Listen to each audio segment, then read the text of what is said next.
Good evening, everyone. So nobody has joined, but I have to take the class. I hope if you weren't available to attend the class, the session live. So I hope you can watch the videos later. So I'm going to record them. So the session will be posted uh,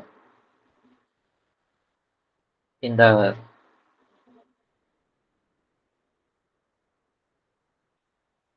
forum and also on the NPTEL page and in my YouTube channel. So you can look at the videos. So introducing myself, my name is Ayush Abhirama and I'm a PMRF scholar and a PhD scholar at IIT Madras in the Department of Applied Mechanics. And I do research on finite model updated and digital twin related areas. So and this course, as you know, all that is taught by Professor K. Ramesh, who happens to be a professor in my department. And, I hope you are having fun learning the course.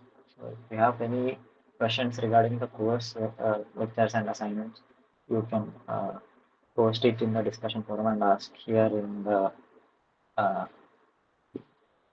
group which we are doing it in the problem solving session. So let's go with the first question of uh, today's session, and it is like this. So, if a state of stress is uh,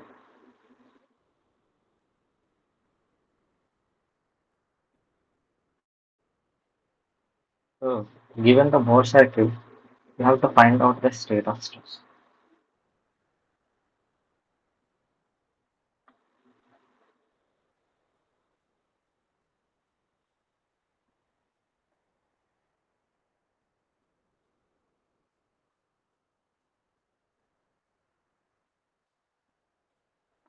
So, this point is coinciding with the origin and it's present.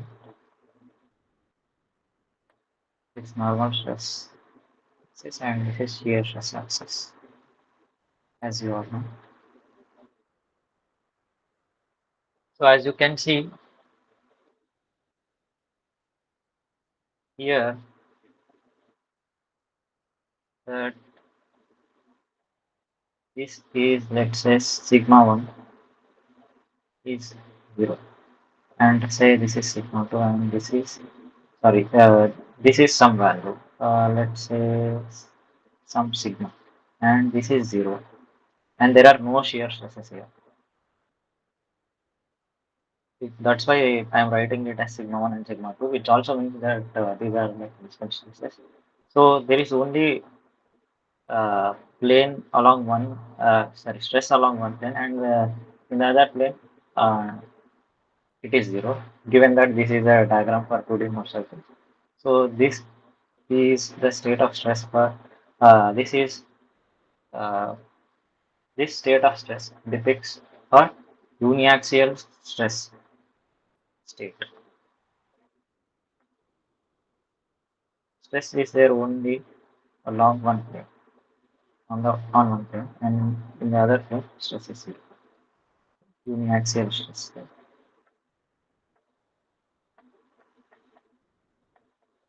So you can write it. You can show it like this for a small element. This is the stress.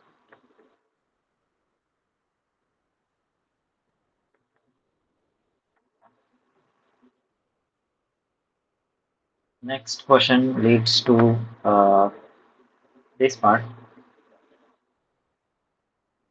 So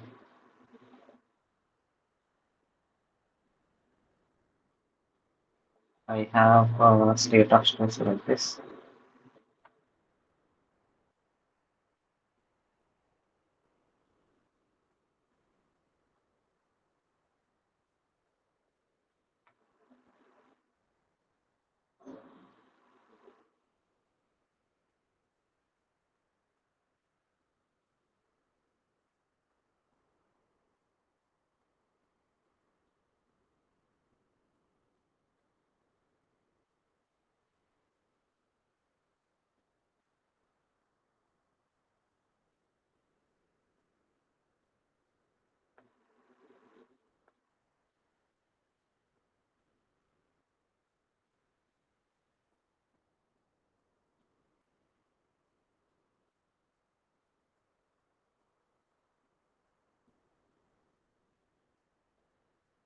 So this is the orientation of axis.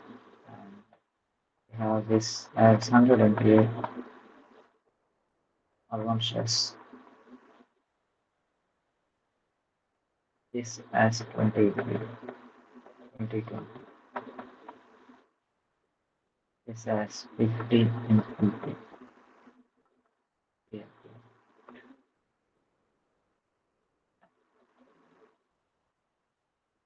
So the question is,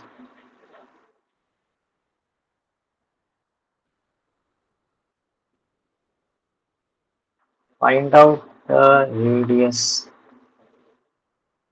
of our circle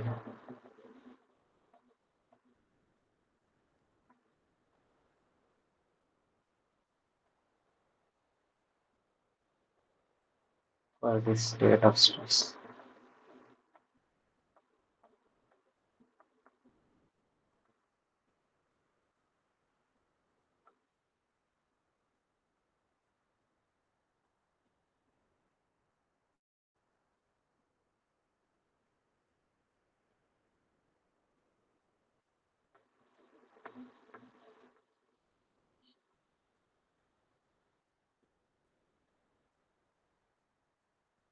So in order to find out the radius of our circle, I can say I can first find out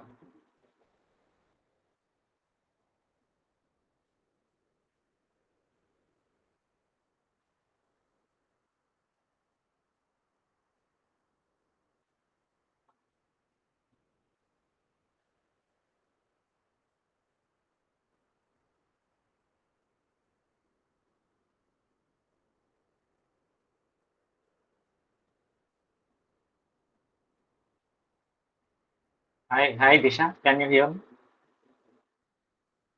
Yes, sir.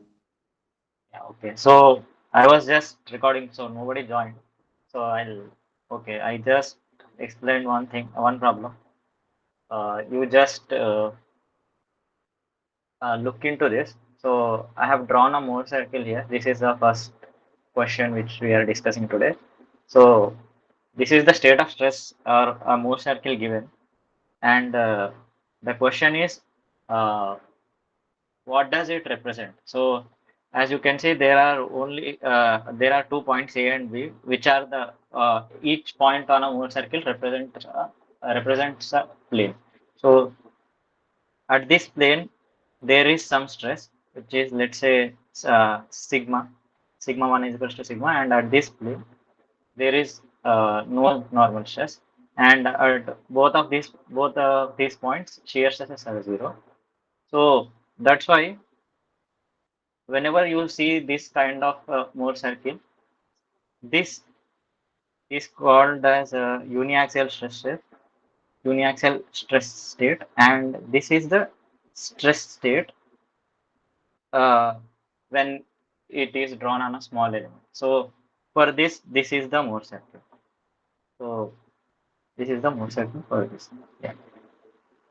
The next question is this. So this is the stress state given, and you have to find out the radius of Moore circle for this state of stress, whatever. So uh, we can say that, that uh, if you have joined the lectures, uh, watched the lectures, so we know that maximum shear stress. This is one kind of maximum shear stress can be called as is equals to the radius of Moore circle. I think you know that radius of the Moore circle is equals to the maximum shear stress. Why am I saying this? Is if you have a Moore circle like this, something.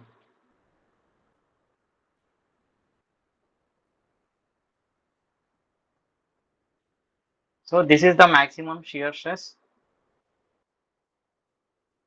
tau max, and this is also equal to the radius of the Mohr circle. That's why I'm saying this.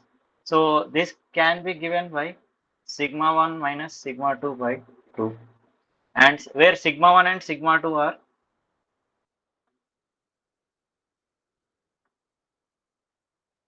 sigma 1 and sigma 2 are the principal stresses.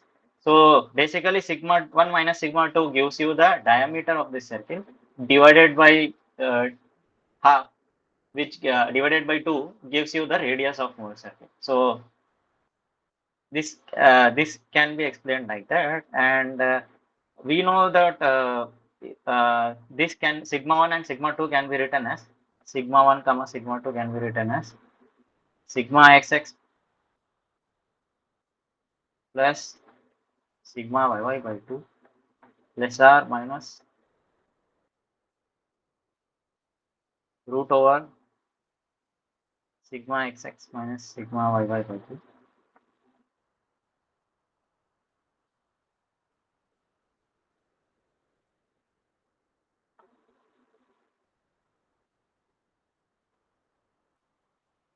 plus tau max tau x by square, sorry,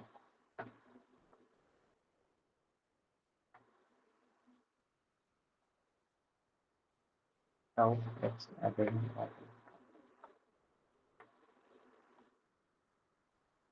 tau x by square.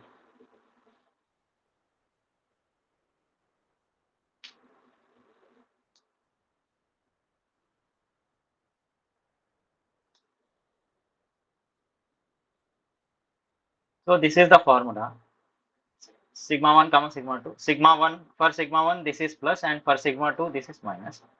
So using substituting both of these two, you can get simply this as r equals, you can say like radius r tau max.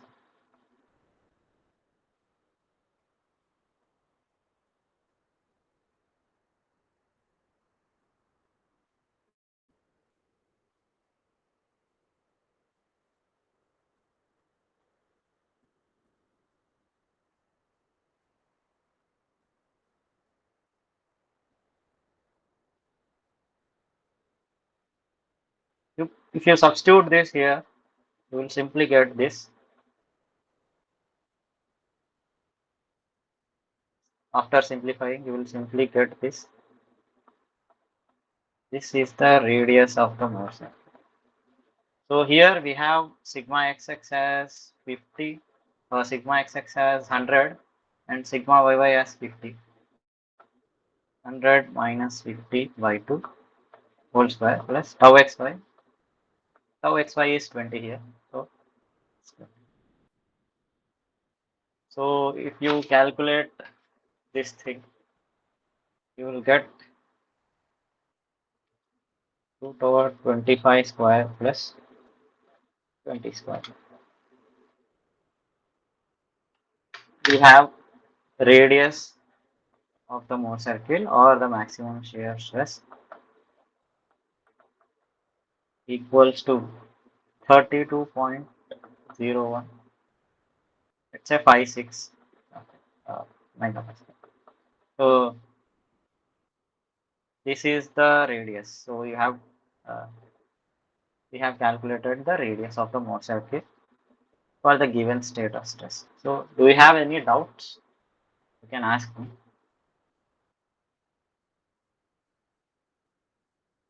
If there is something which is not clear to you, you can ask me. I'll So answer. can you scroll up for the upper diagram that you have more circle? This one, yeah, this one, right? Yes, sir. So in the assignment, it is given for the compressive forces. Okay, okay, okay. So it will be just flipped at the next side, right in the Yeah, negative it side will. directly. Yeah, yeah, yeah. Directly, it will be on the negative side. Yeah.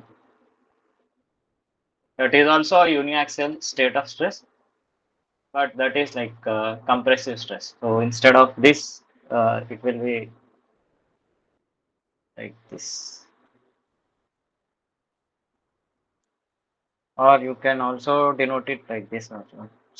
Depends on how you want to denote it.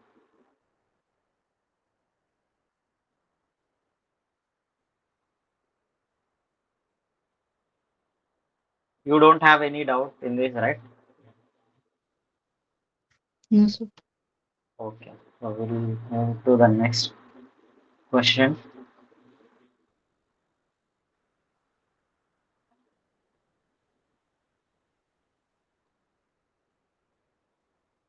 We have a stress tensor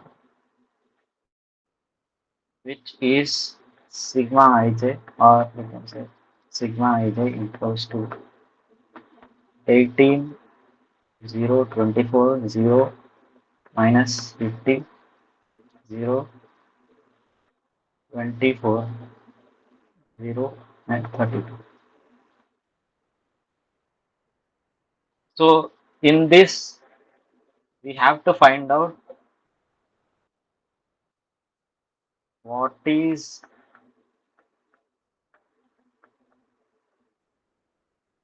hydrostatic, what is the hydrostatic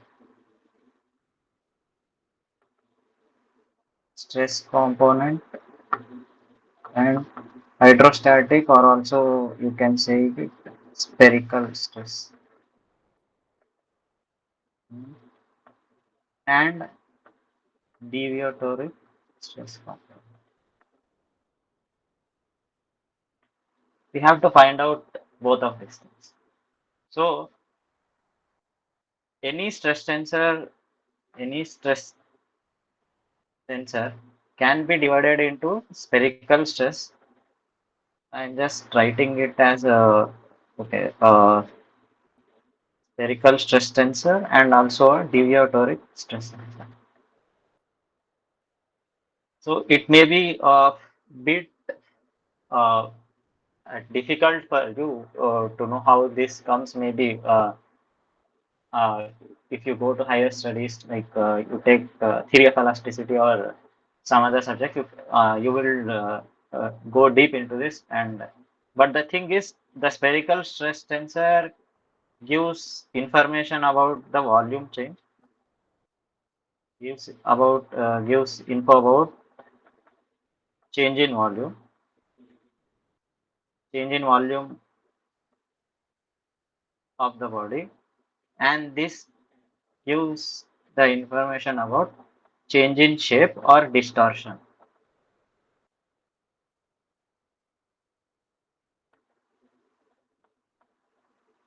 So this is the essence of it. I don't want to go deep because there are a lot of other things which have to be understood. But this is the thing. Spherical stress tensor gives information about change in volume, and this is about change in shape or distortion. So spherical stress tensor can be calculated like this: sigma s equals to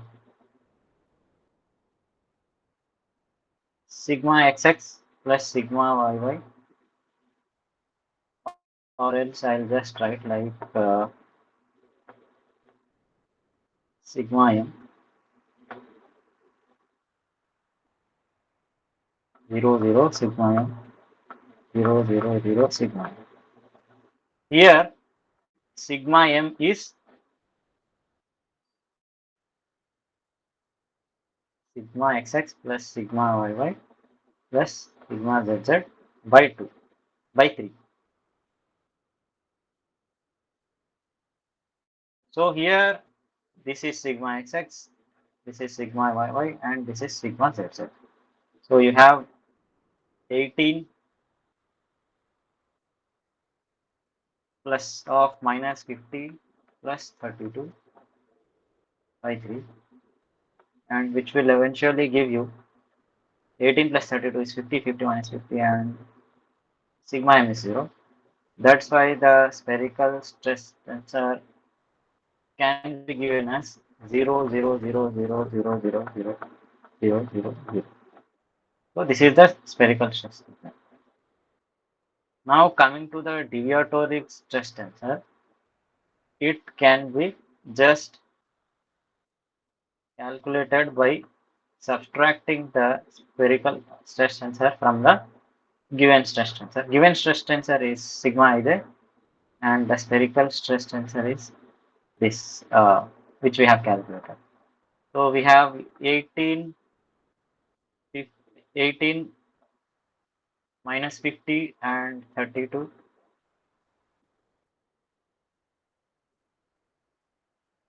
and 0, 24, and this has to be 24, and all the other things are 0. 0, 0, 0. So this is the stress tensor we have. So subtracting the 0 tensor again gives this only.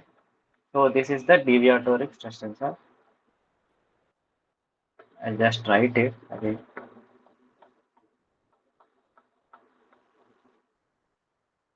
So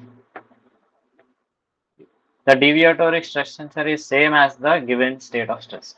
So this is how we divide a stress state of stress into two components, which is spherical or hydrostatic state of stress and also deviatoric state of stress components.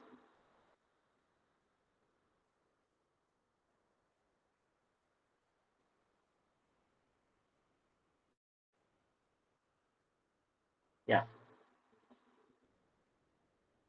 it's fine, right? Can ask me if you have any doubt.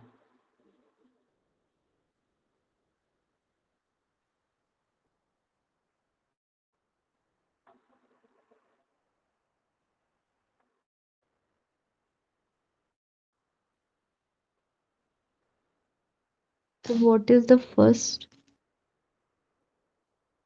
What So is the what is the first first invariant of a stress tensor? It is in the assignment. first invariant?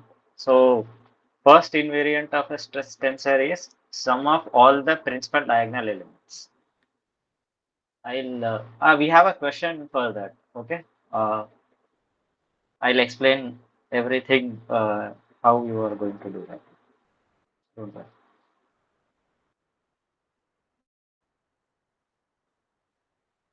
The next question could also be explained in the same way. So Yeah, any deviatory stress tensor represent a uniaxial stress state. uniaxial stress state. Which you were asking about the last question in the assignment. Uh, Is it true? any deviatoric stress tensor represent a, you are asking me the question of assignment or what? Yes, sir. Assignment question is That I am deviatory not. stress tensor represent a uniaxial stress state. Wait, I'll just check. Actually, I have been instructed not to discuss the assignment question. I can explain similar questions, but I cannot. Yes, sir. Yeah, that's why I'm being careful. I'll just check what is it.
I can't answer you this. Sorry.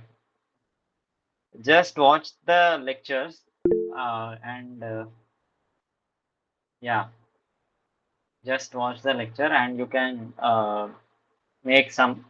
You can get it like uh, I think in the octahedral stress and the deviatory there is a lecture on in Yes, sir. that professor has explained. So maybe you can make something out of that from there. Yeah.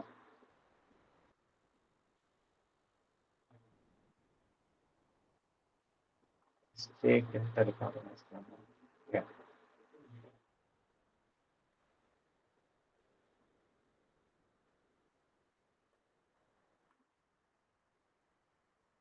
So we have a plane state, plane state of stress. Plane state of stress means a 2D state of stress which is given like this 0, 3, 0, 2, 0. So this is the state of stress given and we have to find out which of the corresponding state of stress are same as this. So these are the options which you can see 2.58, 1.54, 1.54, 2.58.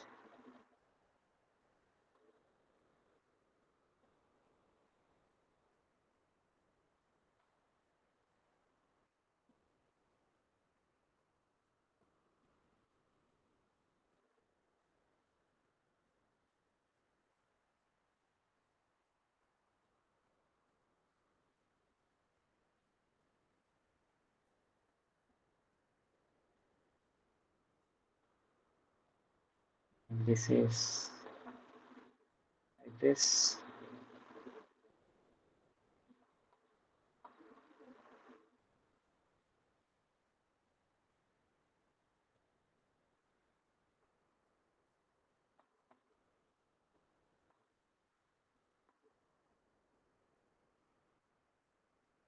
The last one is this.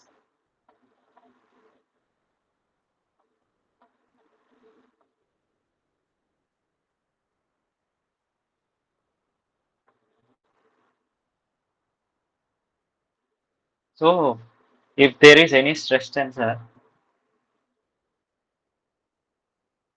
there are basically uh, invariants present. So invariants are some things which don't change when you apply transformations, or let's say if you have taken state of stress like this, but somehow you rotate the axis and your element also turns like this, and in this direction when you change this orientation, the state of stress will change. So the values of sigma xx, sigma yy, what all are present in this one changes when you rotate this. So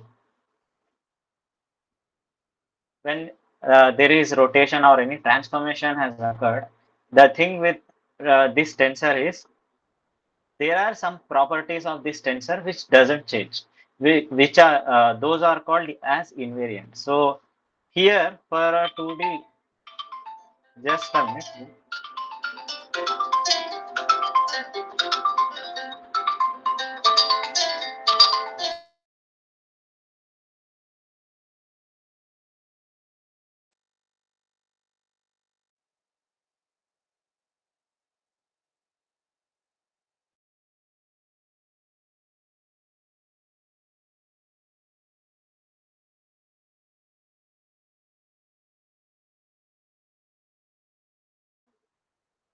I'll just come in 1 minute.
Sorry.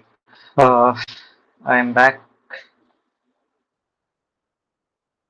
So, for any state of stress, if a tensor is given, there are some properties of this matrix or tensor which doesn't change, and those are called as invariants. So, here the invariants, there are two invariants for a 2 by 2 tensor. There are a 2D state of stress. There are two invariants. One is the sum of the principal diagonal elements, which is sigma xx and sigma yy. And the second one here is the determinant of this tensor. So from all of these options, if these two invariants are same as that of the given state of stress, then that you can say that both the state of stress is same for these tensors. So first, let's calculate what is the state of stress. What are the invariants for this given state of stress or stress tensor? Here, sigma xx and sigma yy are zero, so that's why I'm directly writing that it is zero. And the determinant of this matrix is simply AD minus BC, which you can say minus 9. So this is the these are the two invariants. So let's see for for which matrices these invariants are same in the options. So here you can see that this one doesn't qualify because the sum of principal diagonal elements is 4 here. So this straight away gets knocked out. We don't have to do it. And uh, let's see this one. So in this one, you can see that the determinant is AD minus BC, which is 1. It doesn't, it is not equal to the determinant, even though the first invariant is 0, but the determinant is different. That's why this also gets knocked out. And let's see the uh, option B. Here you can see that sum of the principal diagonal elements minus 1.91 and plus 1.91 is 0. The first invariant of this and this are same. Coming to the determinant of this, if we calculate this, which is minus 1.91 AD minus BC, I think you know what is a determinant of this, 2.31. Yeah, you calculate this,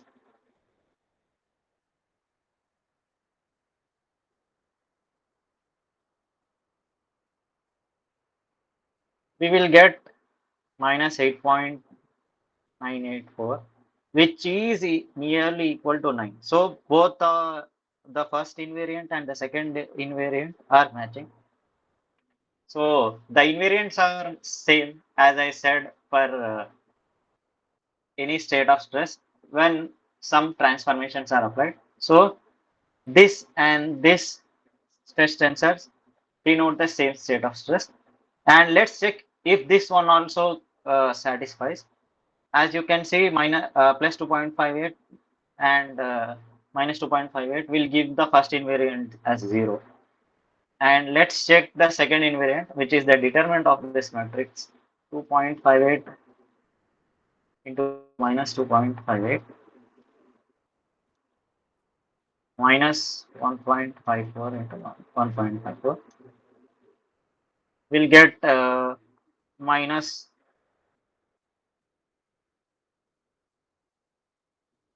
minus 9.02, which is also nearly equal to minus 9. So both the invariants are same for this also. So that's why these two options represent the same state of stress as the given stress tensor. So That's why we call this invariants. So invariants are things which don't change when you apply any transformation. In this case, that means that I'll just explain like how. So when we say state of stress, we take a small point and we take a small element which is having infinitesimal uh, length.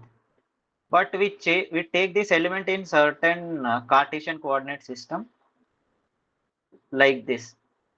But we can take this element like this also in different directions. So even though the direction changes, the properties of this state of these components may change. Here the normal stress will be different. Here the normal stress will be different. Here the shear stress will be different. But something has to be same because this is the same point. But just I am rotating the coordinate system. It has to be same, right? At the same point you are studying the stress. That's why the in this case these two whatever the invariants of the matrix are there, those should be same. So these are both the options. If you have any doubt, please ask.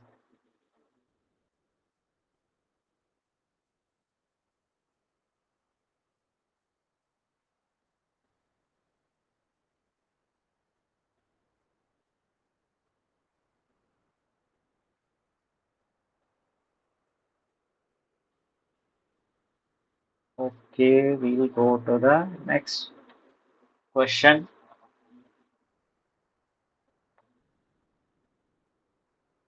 which will be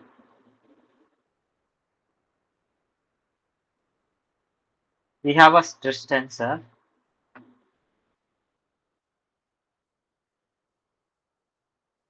What is the number? Let's check it. Like this 20, 50, -8, 50, 30, 10, -8, 10, and -10. This is the stress tensor, and all these values are in megapascal. So we have to calculate what is the value of the first question is what is the value of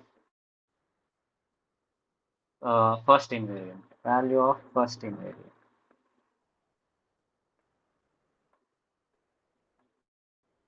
As I said, the first invariant is always the sum of principal diagonal elements. The sum of principal diagonal elements here is sigma xx, sigma yy plus sigma zz. Here it is sigma xx is 20 and sigma yy is 30 and sigma zz is -2, which eventually gives me 20 plus 30 is 50 minus 10 40. So value of the first invariant is 40.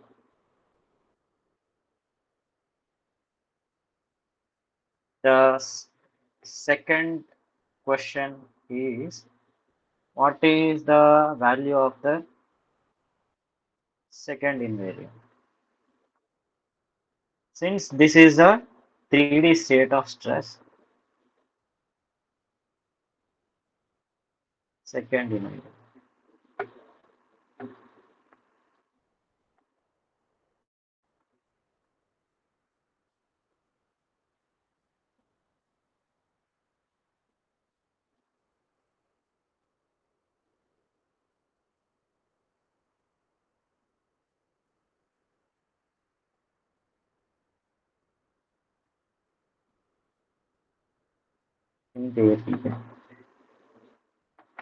So for this 3D for this second invariant for a 3D state of stress will be all the minors of the principal diagonal elements. What you mean by a minor? Minor is a, let's say if you have for this element which is the principal diagonal element, first principal diagonal element. you have to remove this row, this column and this row, and you remain with this submatrix, and the determinant of that submatrix is the minor of the first principal diagonal.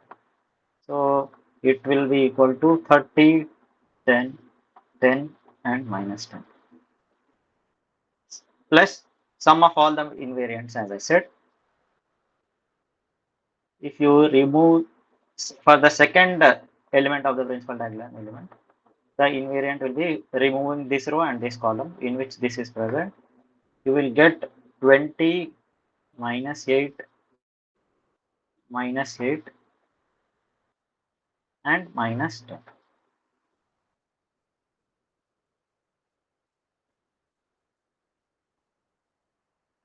And say for the third part, for the third principal diagonal element, you have to remove this row and this row column, and you will get this submatrix for which the determinant will be 20, 50, 50 minus 30. So summing up all the minors of the principal diagonal elements will give us the second invariant. So simply just calculate what are these determinants. You get minus 300, minus 100, minus 400, plus minus 200, 200, minus 64. This minus 264 plus minus 600 minus 25 minus 3100.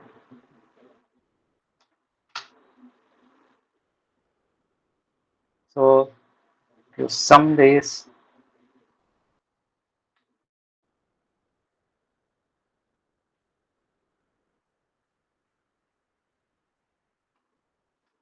just checking. This is not minus 30, sorry. Yeah, this is just 30. This minus, you will get the third determinant as minus 1900.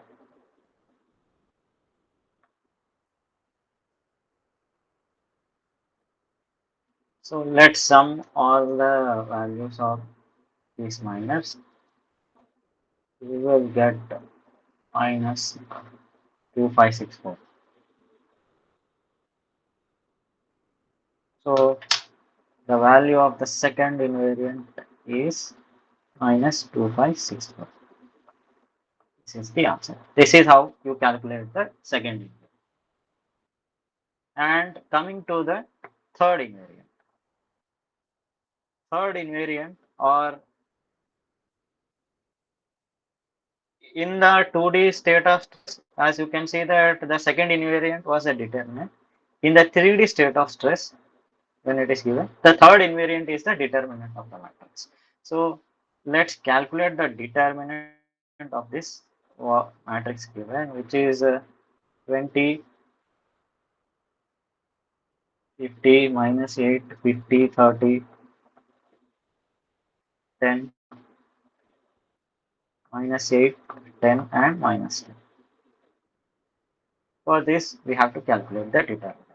So let's go, I think, and just write, which is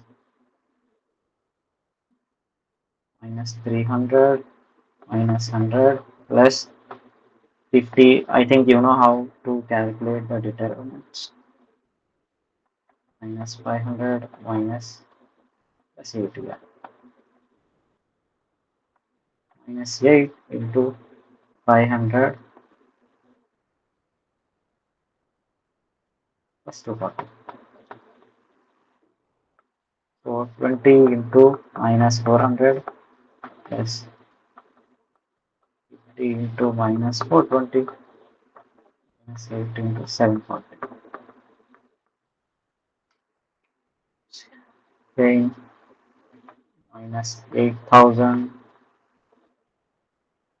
minus 420 into T is minus 21,000 and minus 8 into 740 minus 5920. So we will sum this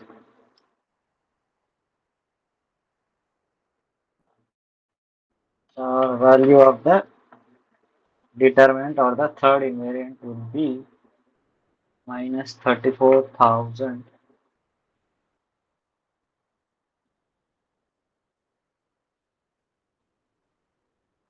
Have I done some mistake?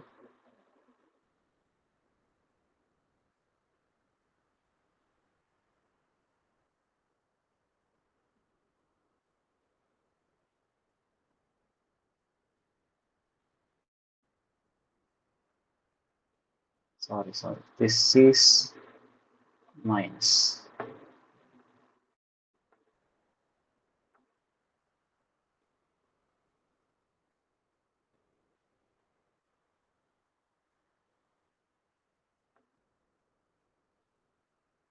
Let this plus.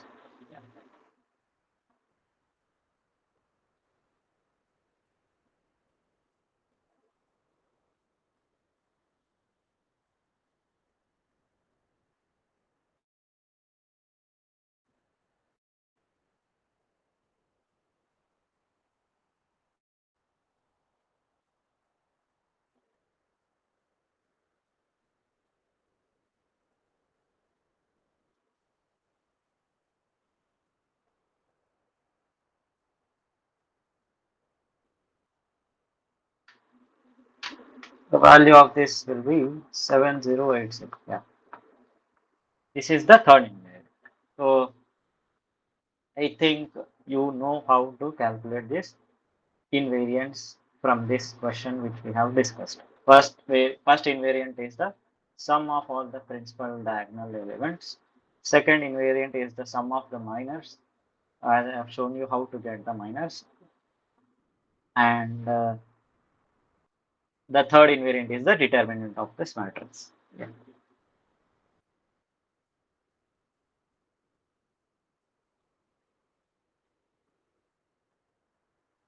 Next question.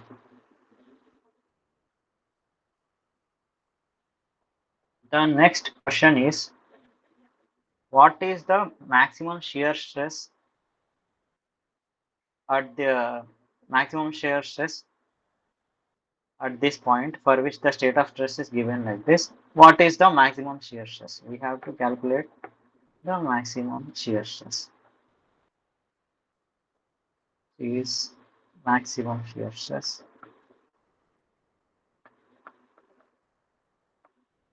So we know that for a 3D state of stress or any uh, state of stress, 2D or 3D, maximum shear stress is basically can be given by this thing, which is sigma 1 minus sigma 3 by 2.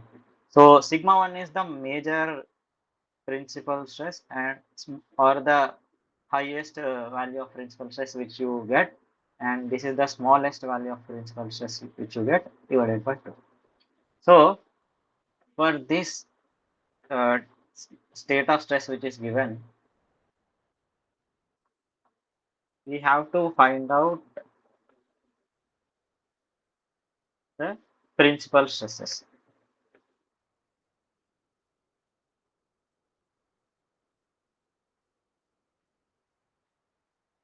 So if any 3D state of stress is like given like this, you can find out the principal stresses by only one way, that is by finding out the eigenvalues. So here you have to do this. Finding out the eigenvalues can be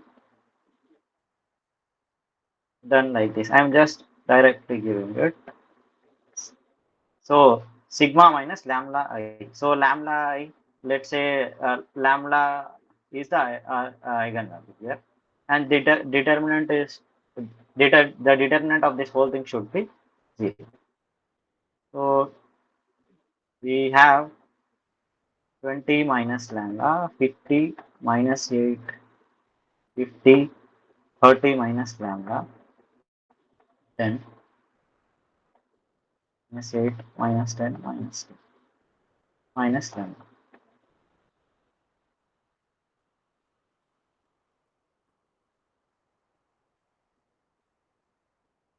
So, and this determinant equals to 0. If you solve this equation, which is 20 minus lambda, 30 minus lambda, 10 minus 10 minus lambda, minus 100, minus 50 into 50 into minus 10 minus lambda, minus 100, sorry, minus plus 800, plus 8. Yeah,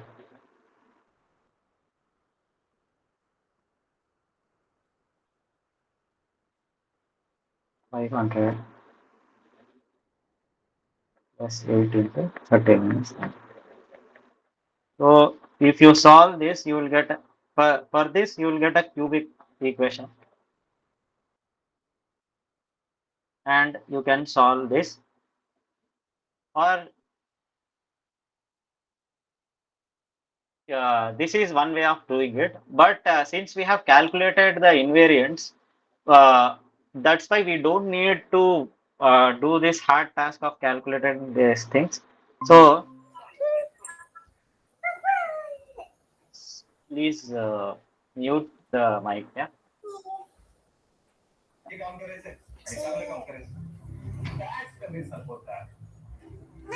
Yes, Kishore, Kishore Davekar, can you mute, please? Okay, I'll just mute. Yeah.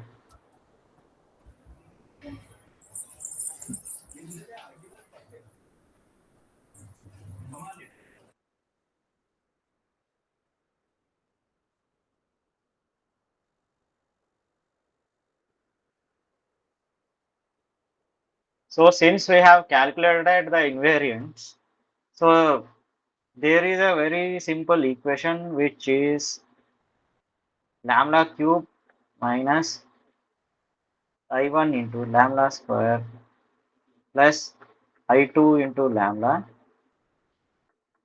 minus I3 equals to 0.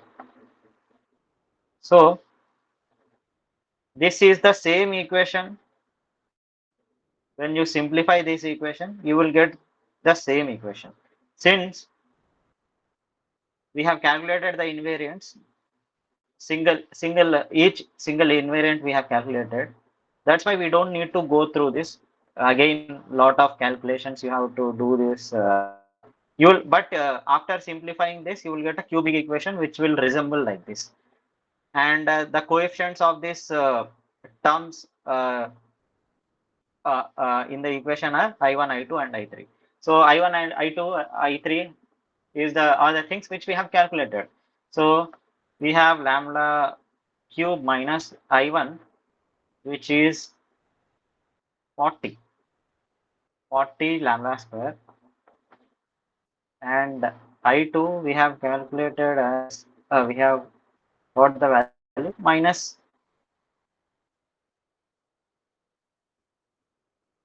2564, minus 2564 lambda, and I3 we have got 7080. So if I solve this equation, since I think you all know I have a calculator, so I'll just solve for this. We'll get three solutions, right?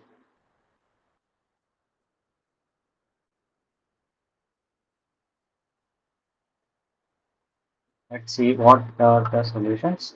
We are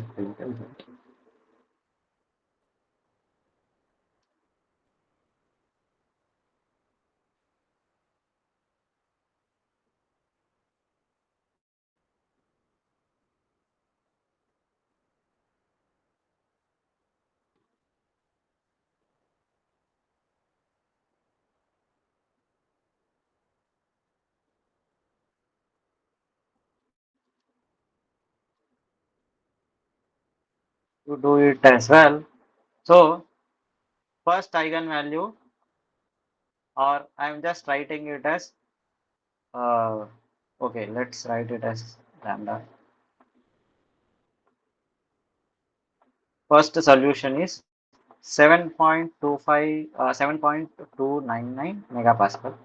This is the first eigenvalue, and the second eigenvalue of this is minus 2.9022 something, and the third eigenvalue is minus 32.397. So these are the three eigenvalues. So these eigenvalues are the principal stresses, as I have said. So the maximum of this, each of this will, I will write it, I will denote it as sigma 1. This is the standard notation most which is followed in the course, and it is followed mostly, I think, any text you refer to. Sigma 3 also is equals to lambda 3 because minus 32 is the smallest uh, compared to minus 2.90, minus 32.3.97. This is the smallest eigenvalue and the minimum principal stress, and this is the second principal stress. So we have to calculate the maximum shear stress occurring at this point, which is sigma 1, which is the maximum principal stress, minus minimum principal stress, which is sigma 3 divided by 2. So we have 75.299 minus of minus 32.392 divided by 2. You will get 75.299 plus 32.392 divided by 2. Yeah, we will get the value of this as 53.845 megapascal. This is the maximum shear stress occurring at the point given. So remember this. It's simple to calculate the invariance and substitute in this equation rather than doing this tedious task of multiplying things and getting the eigenvalue. So if you simplify this, you will get the same thing. So this is the usefulness of calculating the invariant separately. So we have calculated and we have got the maximum shear stress. I hope this is clear. If you have any doubts, please let me know. Yeah.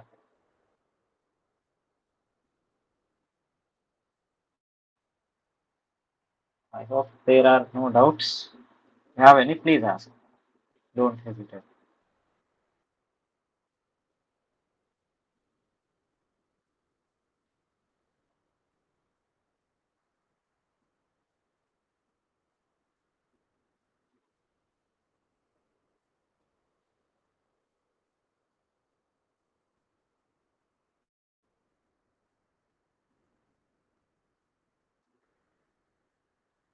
Okay, we'll go to the next question.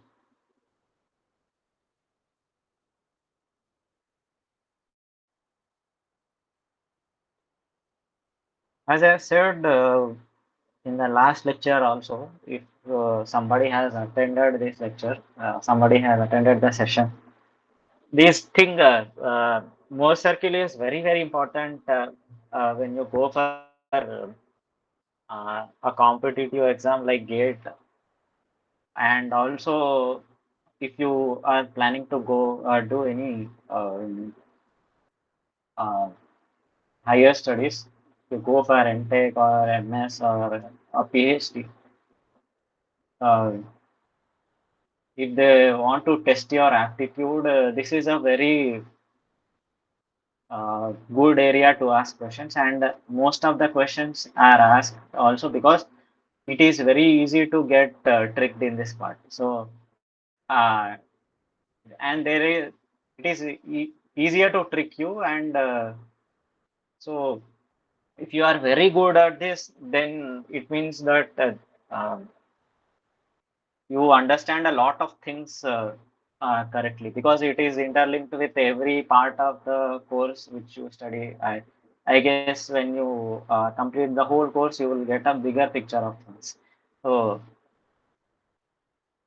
so the only thing you which you can do to be more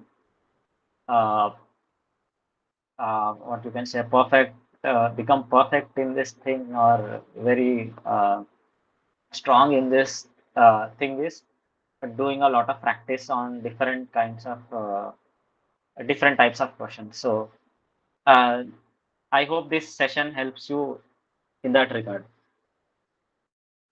We'll go Sir, to the is this next. are Yeah, yeah, so these sessions are recorded?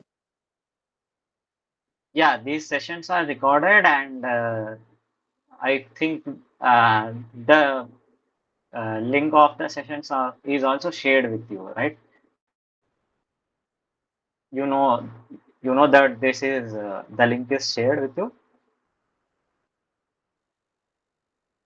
Have you got the notification through Gmail? Yes, sir, but it's really late. These sessions are just posted very late. Uh, like, what do you mean by late? Like before the assignment itself, like that? Yeah. Like the live classes session and the posting session difference is really late. This is for the third week, right? And Yes. so the thing is, the live classes are recorded very much earlier. So before, I think uh, on Friday or Thursday itself, they release the lectures of live classes. I think today is fourth week, I guess. Fifth week, I guess, fourth or fifth week. Yeah. So, but the live session happens today because this is supposed to be an interactive session where problems related to the assignment or to that week are discussed, and you can discuss some of your doubts. That is the motive of these sessions, problem solving sessions.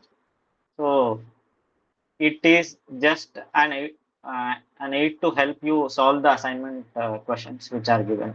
So it cannot be posted because these sessions are scheduled. Like I have to take every Tuesday, 6 to 8 p.m. So this is like last two sessions were held. As soon as the lecture gets over, I am updating it on the same day. Like this session gets over after 1 hour.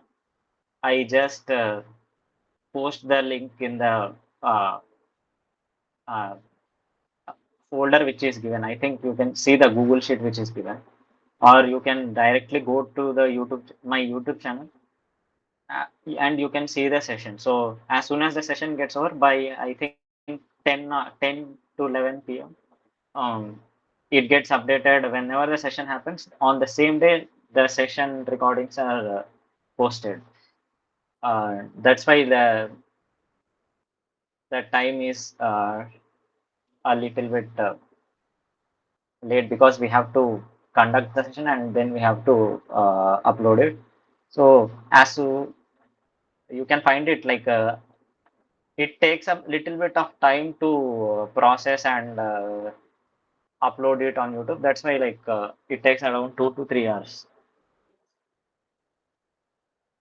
But I just upload it whenever the session gets over. So you can see these recordings and also the material which we have solved. You can see that.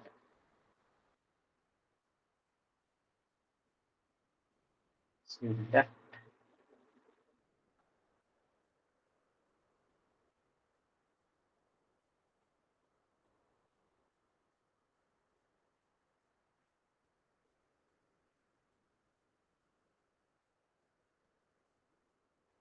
Okay.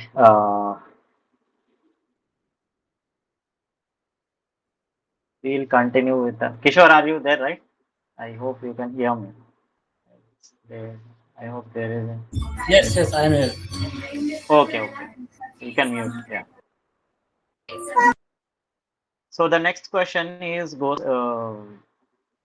it goes like this. We have a stress tensor which is minus 10, 0, 0, 0, minus 15, 0, 0, 0, 0. So this is the stress tensor which is given, and the stress tensor, or you can say a 3D stress tensor, stress component.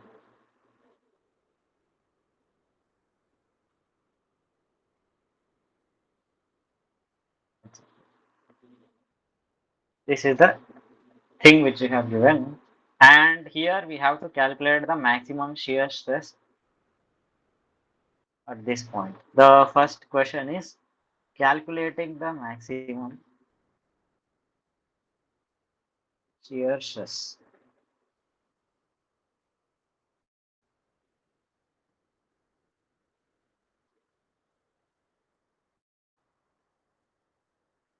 So as you can see, there are all the shear stress components are zero here. We can say that this stress tensor represents the principal stresses because only we have the values in the principal diagram. So I'll just draw this more circle, draw this on the axis, normal stress axis and the principal stress axis, normal stress axis and the shear stress axis.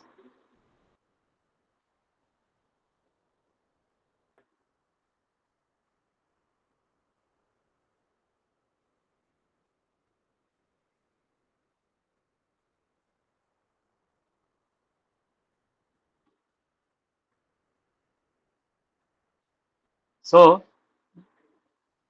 here the components are first component. Let's say it is 0. So this is one component which is given, and the other component is minus 10, and the other component is minus 15.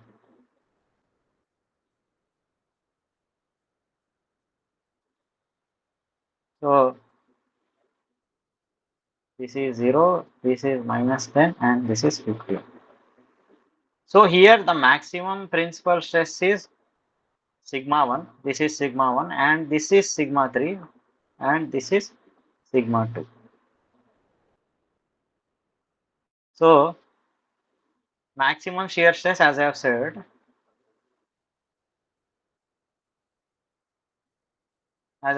can be calculated like this: sigma 1 minus sigma 3, right?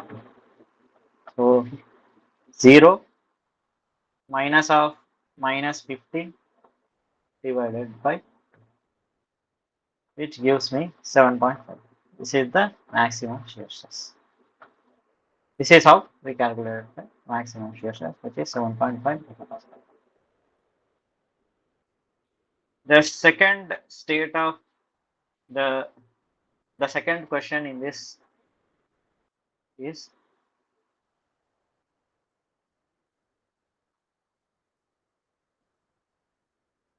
the shear stress. What is the shear stress on octahedral plane? Shear stress on octahedral.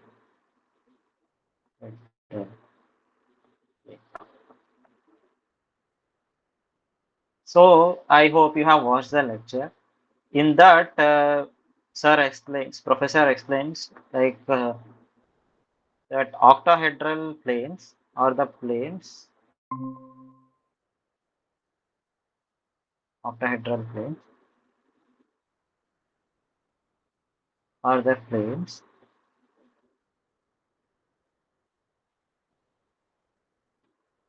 which are at equal angles from the principal planes. So let's say I can take the coordinate axis on the principal planes itself.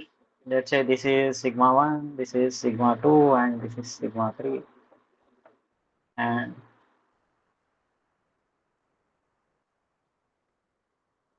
so the octahedral planes can be generally denoted like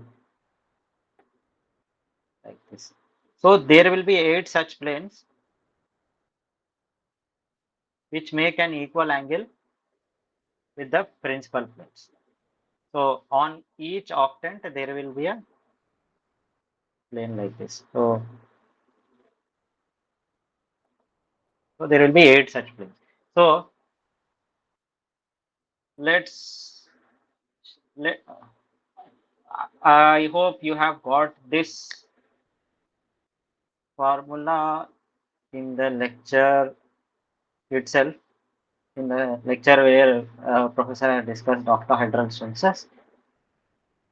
The shear stress on octahedral plane can be calculated like this, which is tau oct means a shear stress in the octahedral plane is root over 2 by 3 I1 square minus 3 I2 whole root or 1 by 2. Or you can also write this like, if you know the principal stresses directly, you can use this formula also. It's nothing. If you substitute the invariants again, you will get the same simplification. So since here we know the principal stresses directly, I will use this thing. So I know sigma 1 is 0, 0 minus of minus 10 whole square plus sigma 2 is minus 10 minus of minus 15 whole square as sigma 3 is minus 15 minus 1 is sigma 0. So if you do this thing, you will get 10 square, which is 100, and 15 minus 10 plus 5 is 25, and 15 square, which is 225, and root of this square root of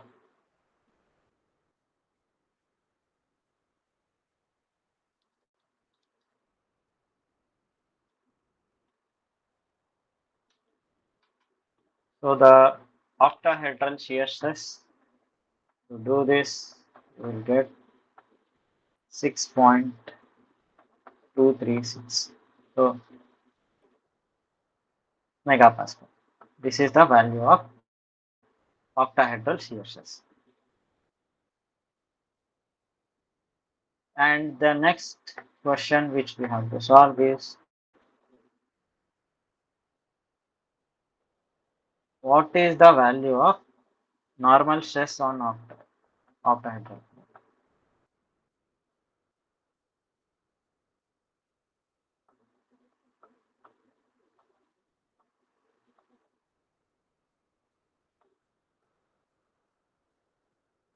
So the normal stress can be given as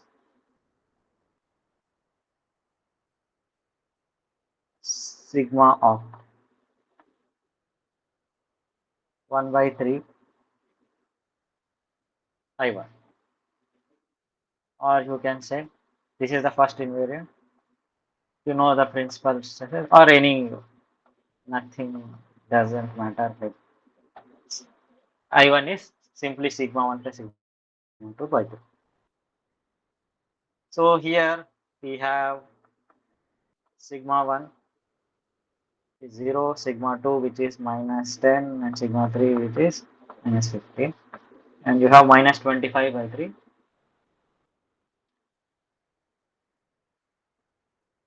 You will get minus 8.33 megapascal. This is the normal stress on octahedral plane. Yeah, this is how directly using these two formulae you can calculate what is the normal stress on the octahedral plane and also shear stress on the octahedral plane. Yeah, I hope this clarifies how to calculate. If you have any doubts, please ask. Otherwise, we'll move on to the next question.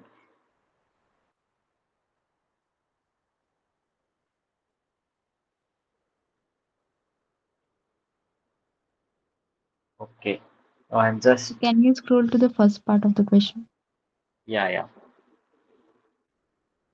yeah. This one, this,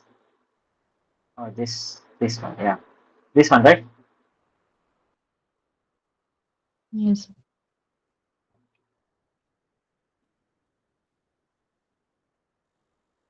denser. Okay. So,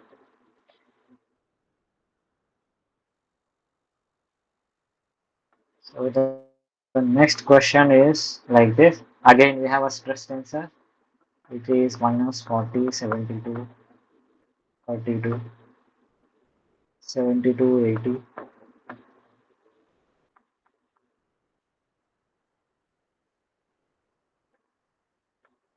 32, 46, 120 megapascal.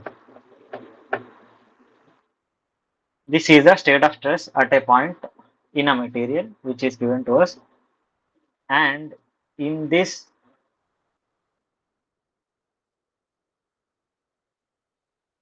we have to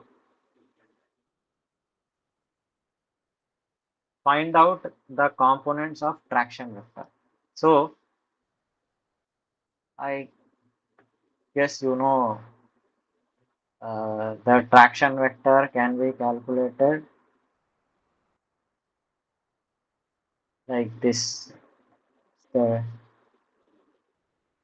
dot product of the stress tensor and also the normal vector of the plane on which we have to calculate the traction vector. So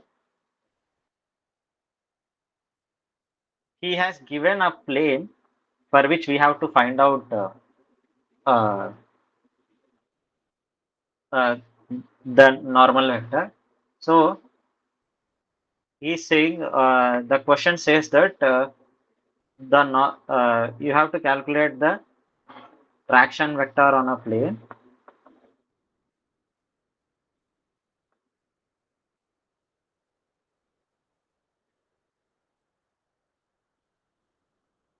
contained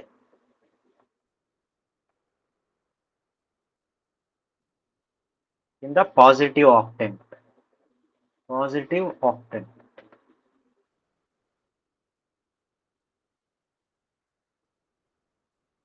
for which the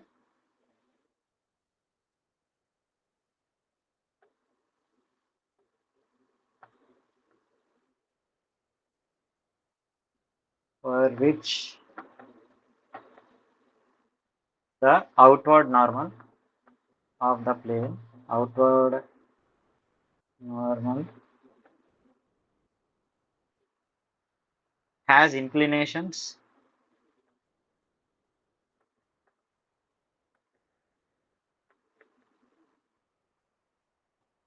of 48 degrees and 61 degrees with the x-axis and y-axis respectively.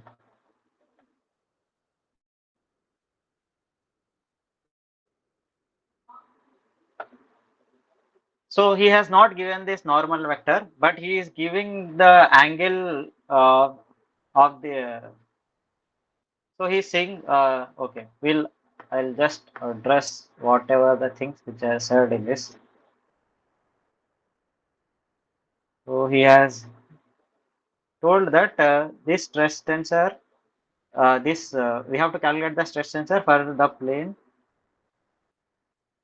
and the plane has a normal in the positive octant. Positive octant means in 3D there are basically eight. You can say this is positive x-axis, positive y-axis, and positive z-axis will make one octant, which is the positive octant. So let's say I can show you like this,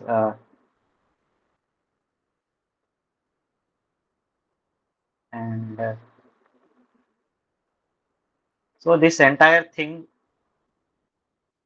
you can say a cube. You can say like this: there is a cube which has positive axis, and positive z-axis. That everything you can say that as a positive octant. And it has the normally the he has given that the normal is in the positive octant, outward normal of the plane.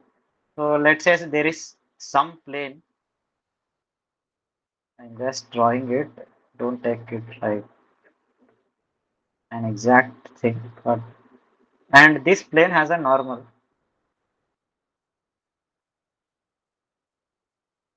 which lies in this positive octant,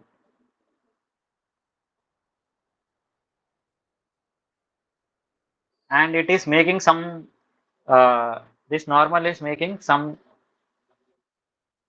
angle with uh, x-axis and y-axis, but he has not given what is the angle the normal is making with respect to the z-axis. So let's say this angle which he has given for uh, the normal which uh, is making with the x-axis as alpha, and the angle which the normal is making with the y-axis as beta, and let's say gamma is unknown. Okay, so we know that for any vector we can get the direction cosines. So direction cosines are if there is any vector and it is making alpha, beta, gamma angles with respect to the x, y, and z axis, and the direction cosines can be given as cos alpha, cos beta, and cos gamma. The unique thing or the property which you should remember is sum of squares of all these directional cosines is equals to 1. You can also denote this by LMN. So I can also write the cos alpha as L, and cos beta as M, and cos gamma as M. So this sum should be always equal to 1 for any vector. You know the angles which it is making with the axis, all the axis, and sum of all their cosines should be equal to 1. This is a very important thing. Just remember this. Whenever you get some kind of question like this, you can use this. Okay. So cos 48 square, cos 48 square, and cos. From this, I can find out the value of gamma. Let's see how it goes. Sig cos 61 square plus cos square gamma. I don't know what is the value of gamma, but I know it sum equals to 1. I'll just calculate. Okay. So cos square gamma equals to 1 minus cos square 48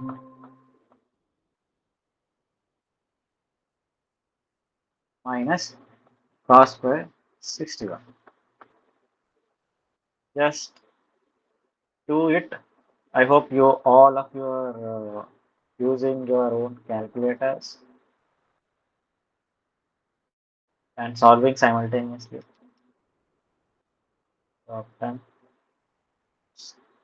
So cos square gamma can be given as 0.37, 0.31722, something like this. Yeah. Now the root of this cos gamma can be given as 0.5632, something like this.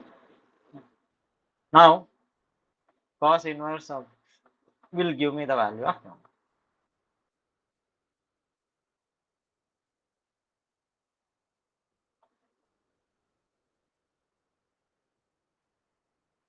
Or you can say this is n equals to this. Okay. Simply I want to calculate the value of the angle.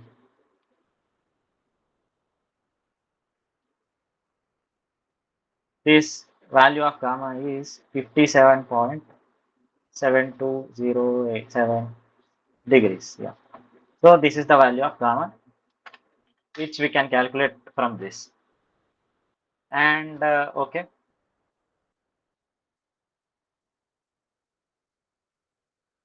Also I need from these values I know all the direction cosines. From this I will get the normal vector. Let's say how I get. So I know L is cos 48 or cos alpha, which is cos 48. You can say 0.669, and M is cos 61 or cos beta 0.484, 485. So the normal vector can be given as if you know the angles the vector is making, you know that you get the direction cosines, and the normal vector of that vector can be given as like this: cos alpha I cap, cos beta j cap, and cos gamma k cap. Here this is L I cap and M j cap and M k cap. So we know the value of L 669 I cap plus 0.485 j cap and N, which is 0.5632 j cap. This I can also write this like a column vector or a matrix, whatever you can say, like this: 0.669, 0.485, and 0.563. This is a matrix way of writing the vector. Okay, you write it like a column vector, and we have to calculate the traction vector. We know the normal, we know the stress tensor, and so in order to calculate the traction vector on the plane for which this is the normal, we have to do this dot product. Dot product is simply the matrix multiplication. So here this is the stress tensor. You know what is the stress tensor? For minus 40, 72, 32, 72, 80, 46, 32, 46, and 120.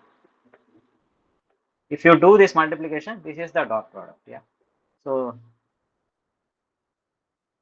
I know this N 6.697, 0.485, 0.563. So if I do the calculation, matrix multiplication, I get minus 40 into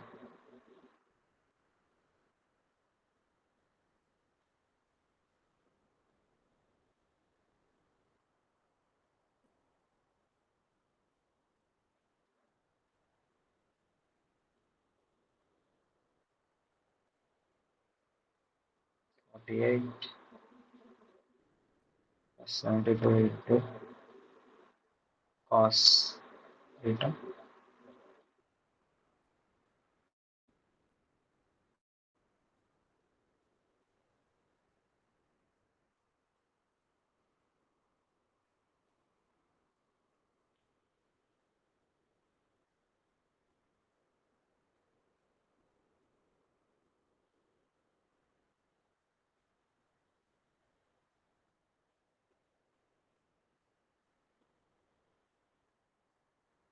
Okay, so we get the first component as 26.164. Next, going to the second component, we get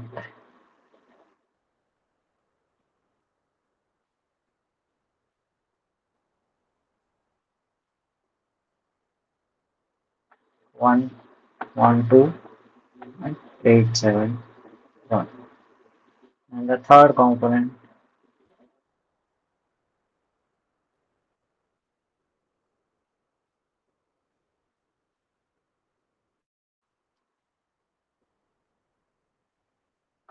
113. So this is the traction vector which we get for the normal which is given. Here the first question is, we have calculated this. This is stress component of the traction vector along x-axis. This is the traction component of traction vector along y-axis. You can also write this as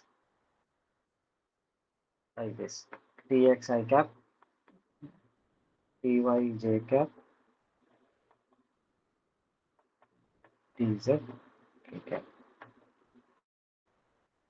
So here the x component of the normal vector is this 26.164.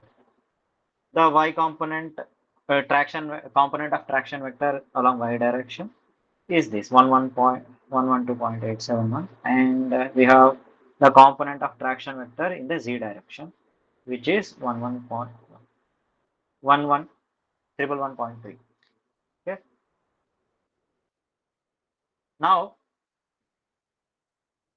we have to calculate what is the normal stress on the plane.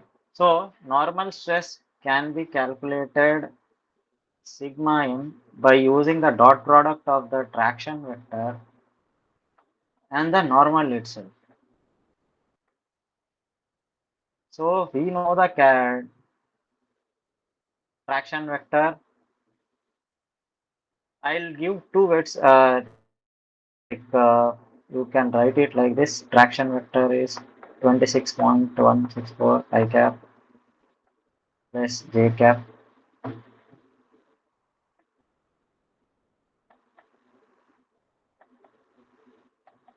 plus k cap.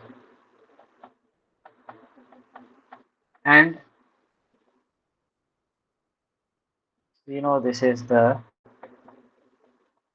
normal. You do the dot product of the traction vector on the normal and the normal vector, you will get the normal stress. So normal stress is nothing but the stress which is acting along the normal direction. So we know this vector, and if you do the dot product means it gives the on component along the direction which you are taking. Here n is the direction. If you do the dot product uh, of n with respect to any vector, you will get the normal in the normal. You will get that normal stress or the stress acting in that direction. 0.485 j cap plus 0.5632 k cap.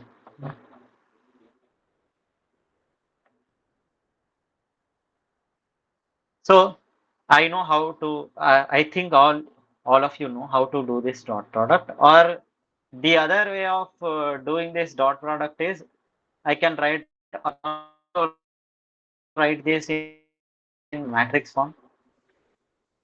First vector you have to take the transpose of it. and the second vector you have to take as it is. So I can write like 26.164. These both these things are same. You do like this, you will get same as like whatever you do for dot product. Simply multiplying each of the components and summing, right? Yeah. Dot product is nothing but that you have 0.66, 0.485, 0.563.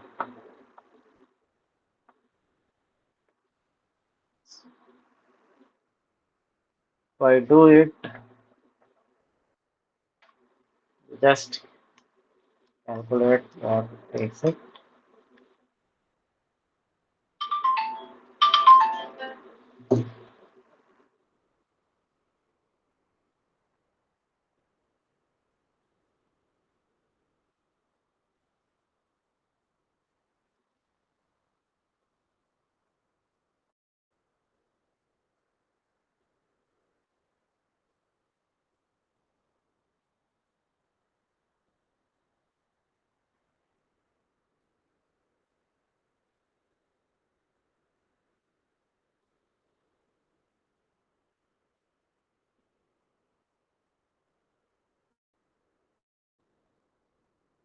To do this, you will get the normal stress as 134.915 megapascal. So this is the normal stress acting on the plate.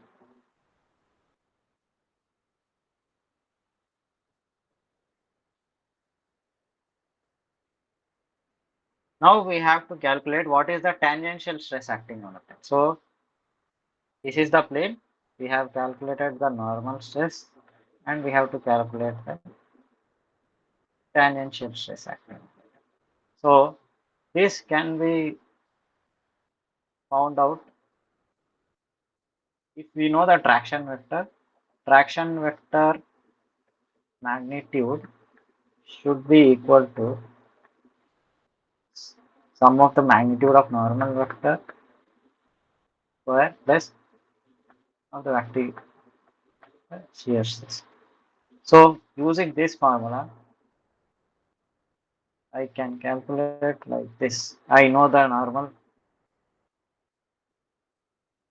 traction vector and the normal stress component.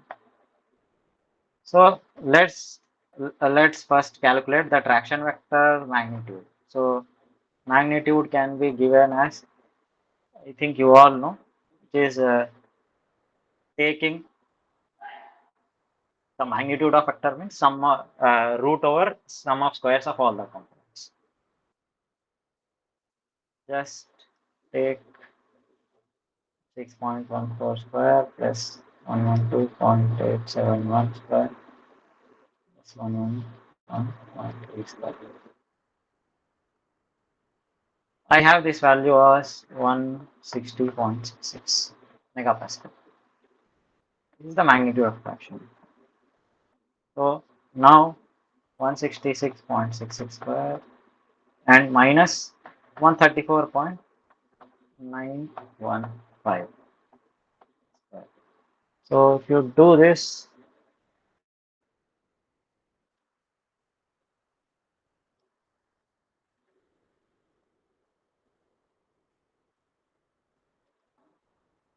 we'll get 7609.578. I want the magnitude of shear stress, which is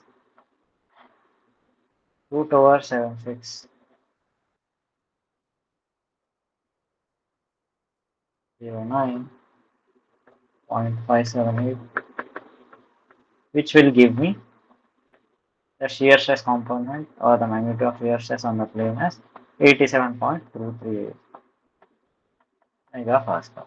This is the maximum magnitude of the shear stress. This is how we calculate the tangential stress or the shear stress. Now we have calculated this normal and shear stresses on the plane, normal and tangential stress. The next thing is what is the angle? The next question is what is the angle between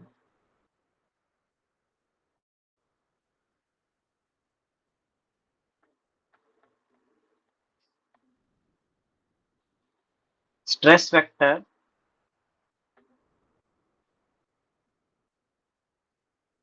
stress vector and normal to the plane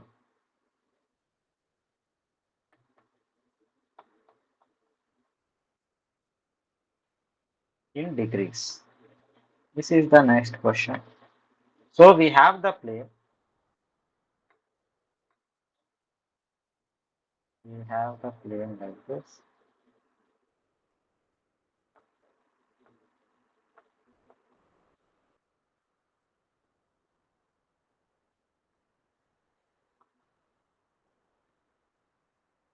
We have the plane. For this, we know the normal vector.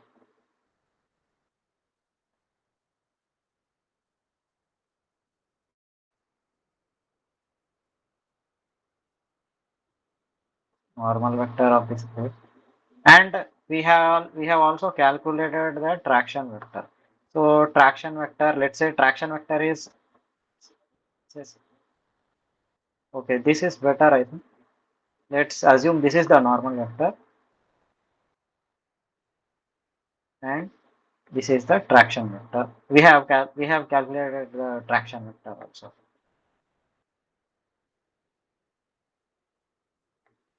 This is the traction vector, and this traction vector is making certain angle.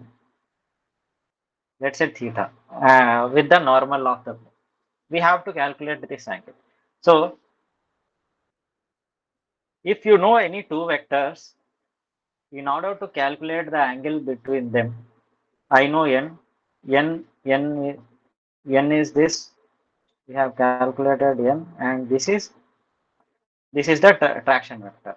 So we know any two vectors, and the angle between them can be simply calculated using the dot product. So dot product, I think you all know. Let's say a and b are two vectors. The dot product between two of them can be given as magnitude of A, magnitude of B, cos theta. This is a primary. This is the basic or the primary thing which you might have learned, come across in your first year of engineering, or let's say in class 11th or 12th. This is how we calculate. Uh, dot product can be calculated like this, and if you know the magnitude and the angle between the vectors. From this, I can say cos theta is A dot B divided by magnitude of A into magnitude of A. So here, let's say A is the traction vector here in our case, and N is the normal vector, and sorry, B is the normal vector, and calculate like this. So the normal vector magnitude is always 1, and the traction vector magnitude which I have calculated is 160.66 megapascal, something like this. And the dot product of the traction vector and the normal vector is nothing but the normal stress acting on the plane, which we have calculated this 134.915.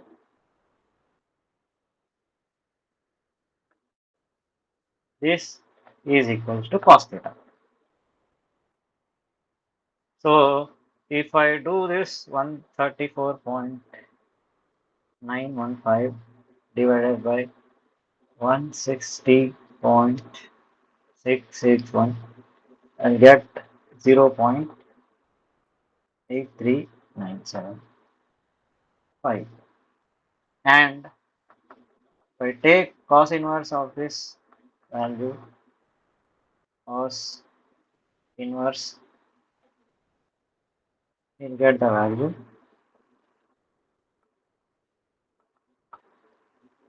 theta value as 32.886 degree.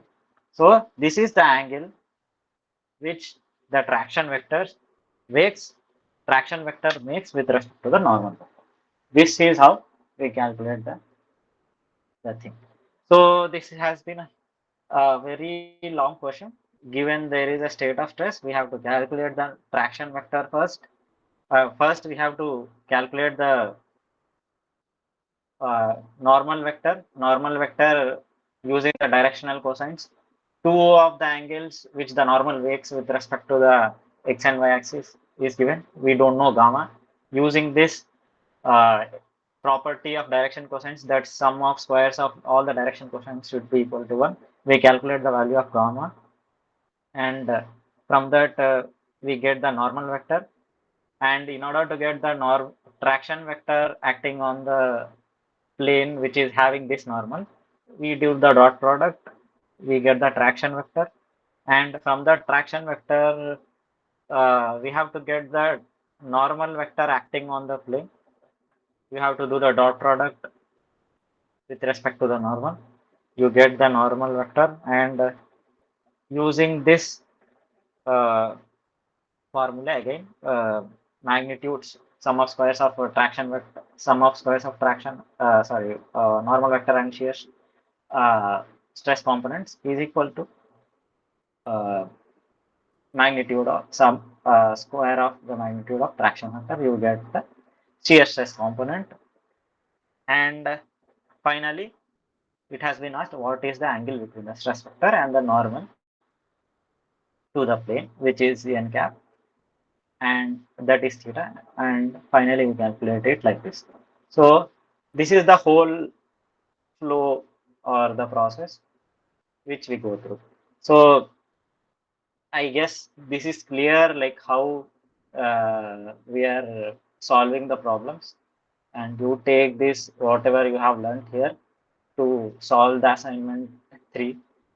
I hope it helps. The session helps in some way or the other to you. If you have any doubts, please ask me right now. Yeah.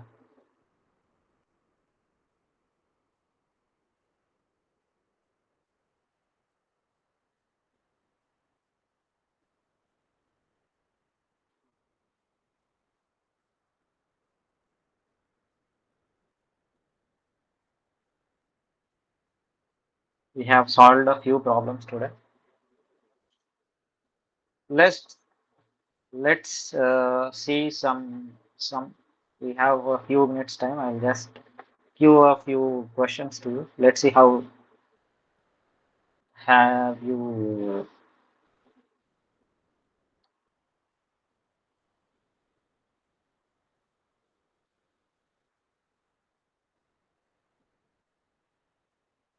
So given this is a state of stress like this, like this, like this.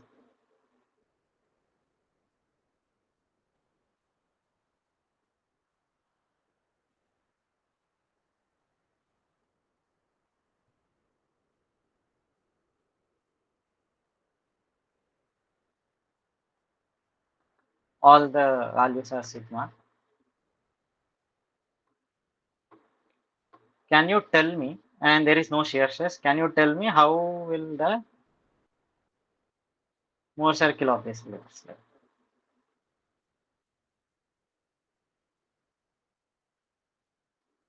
First, first tell me where, if you want to say, can just switch on the mic and let me know. How will the Mohr circle of this looks like? These are this is a very important thing. Seeing the state of stress, if it is given like this, you should be able to tell how the Mohr circle looks like this for us. Okay.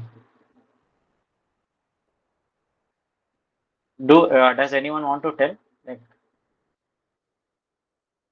So X will be on the origin. X. What will be on the origin? Yeah. Point X will be on the origin and y distance taken in the left hand side, sigma, in a Left hand side. circle. Okay. This you are saying.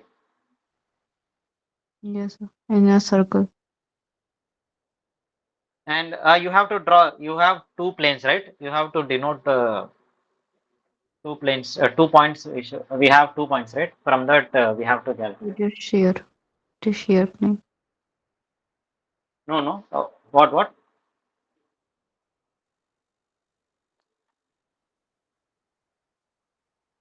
You have told for the explain. You have told this. This is on the negative uh, sigma axis. It's fine. But we have another plane, right? Y plane. Sorry, sorry. I've messed it up.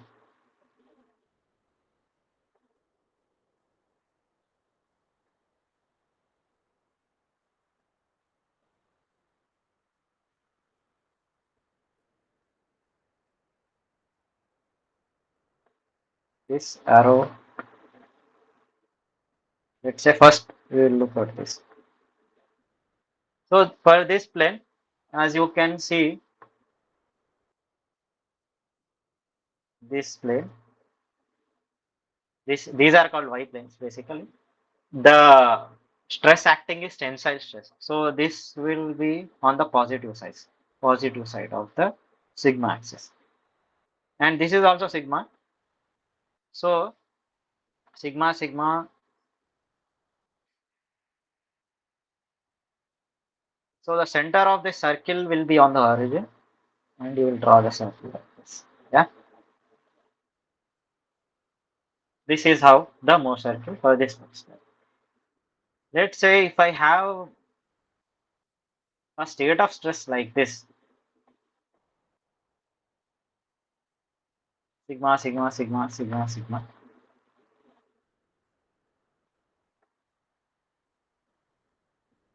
So how will the Mohr circle look like?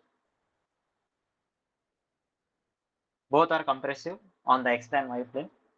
Can you tell me how will the Mohr cycle look like in this case? First, we have to plot the points. Okay. So here for the x plane, this is minus sigma, and also for the y plane also there is compressive stress. So again, it is minus sigma. So in this case, the Mohr circle looks like a point. So the Mohr circle is a point here. You don't get a circle, and you can say this is called as hydrostatic stress, hydrostatic state of stress. Yeah, hydrostatic stress, hydrostatic stress.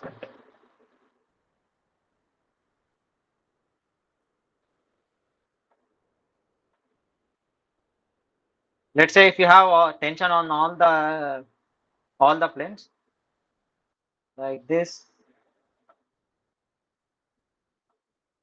and the value of this is there.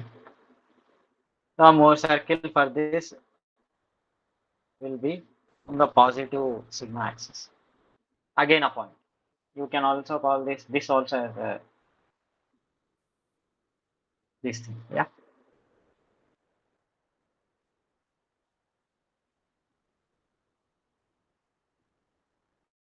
If you have just say,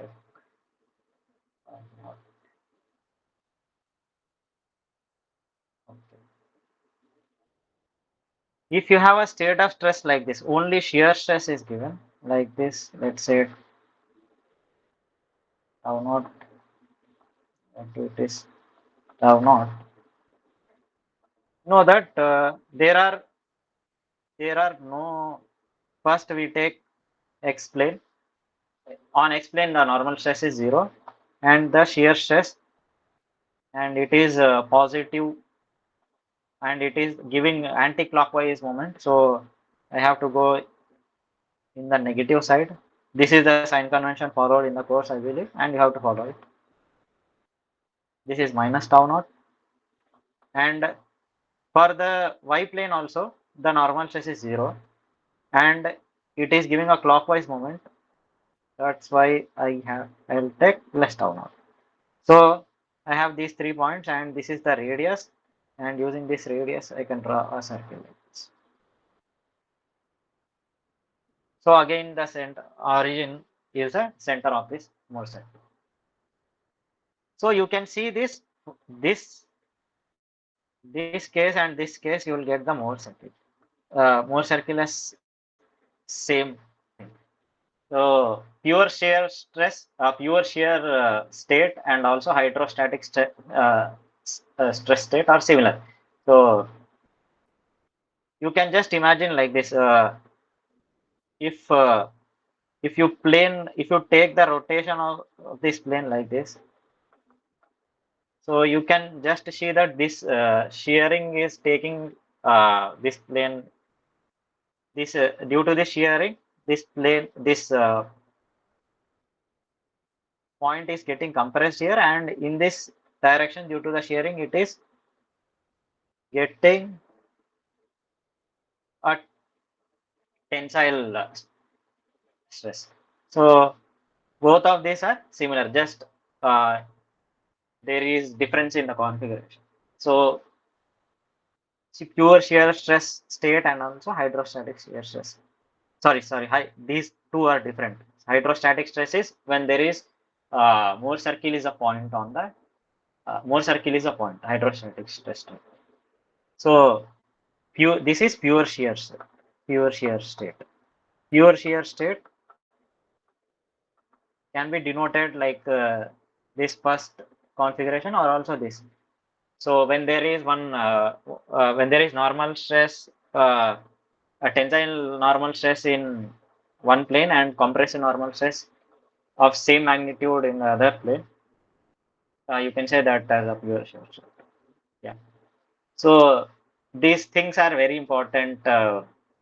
I think it makes sense too, and you remember this because a lot of times these questions will be asked for you.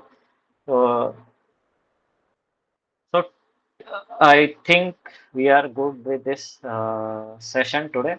We'll stop again and we'll meet. If you have any doubts, please ask. Otherwise, we can stop the session here and we'll meet in the next on next Tuesday, same time, 6 to 8. Yeah.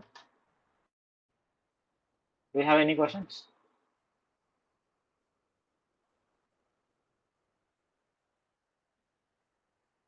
Okay, fine. Yeah. Hey guys, all right, all the best and take care. So Bye can you bye. please share your YouTube channel link? Okay, give me a second. I'll just.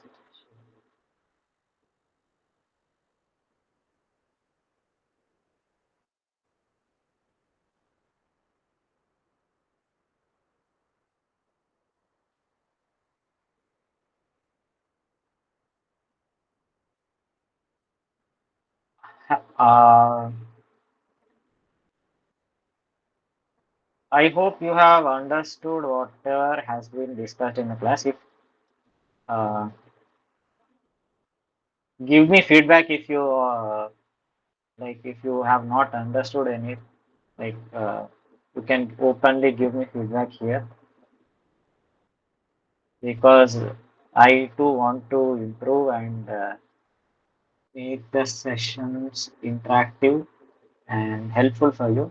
So if you feel like anything is lacking in the sessions which will help you, please let me know here right now.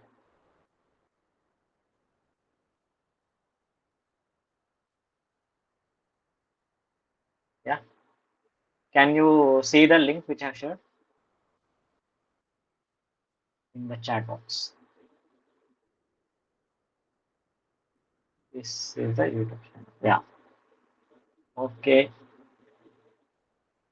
Okay, we'll end the session for today.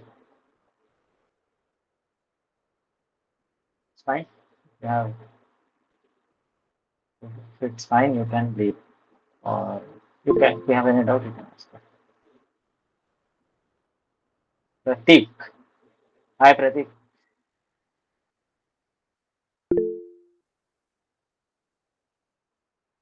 Pratik, we are done with today's session. And I have shared the YouTube channel link. The all the sessions content which we have discussed will be uploaded there. I hope you make it on time in the next session, or if you are not available, you can just go to the YouTube channel. And also you can I will also upload these materials. uh, you can go in the NPTEL website. There you can see below your week 1, week 2, week 3, there is a tab for problem solving sessions. You can go and click the link which will take you to the Google Sheet which will have the presentation folder link. From there you can access this material also, whatever we have written today. Yeah. Okay. You want Can to you speak? repeat Yeah, yeah. where we can get the material? You log into the Swayam site, right? Swayam website, NPTEL. Okay, I'll just show you. Yeah.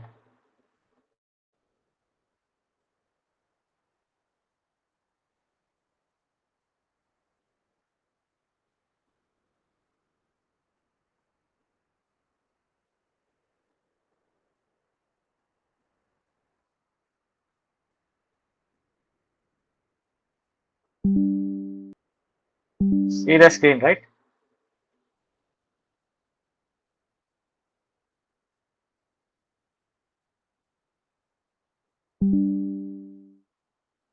Can you see the screen?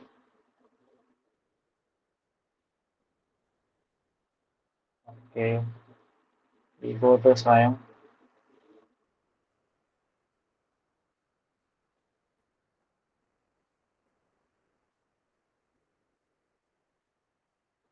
The courses and the go to course. And here you can see, right? Week 1, week 2, week 3, week 4. You click here, problem solving session, and you can see the thing, problem solving session recording. You click here, and you can see, click here to view the problem solving session lecture. So if you click this, it will take you to this Google Sheet. So can you see this? So this is where you can find the YouTube link for the session, and presentation folder link is this. It will take you to the Google file, Google Drive. So here all the session recording sessions PDF material is shared, right?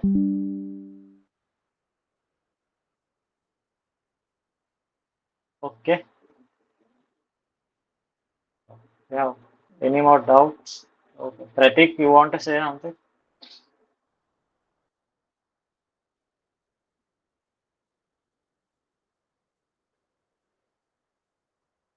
You want to say something? You can just turn on the mic and say. Yeah. Otherwise, we are done with today's session. Thank you guys for joining. I hope you join in the next session too. If you have any feedback, you can write like uh,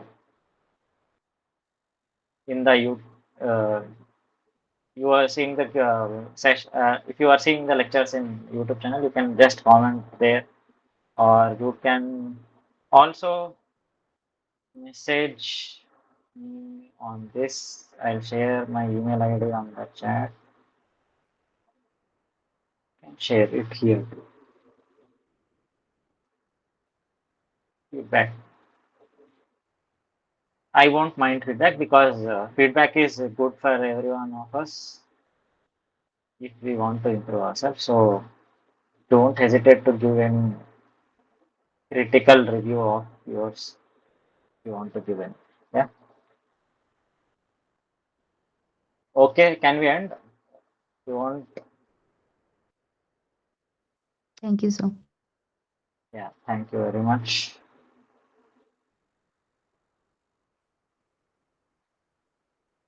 Do we have any questions, guys? Or we can end the session. Okay, Kishore, we are good to go.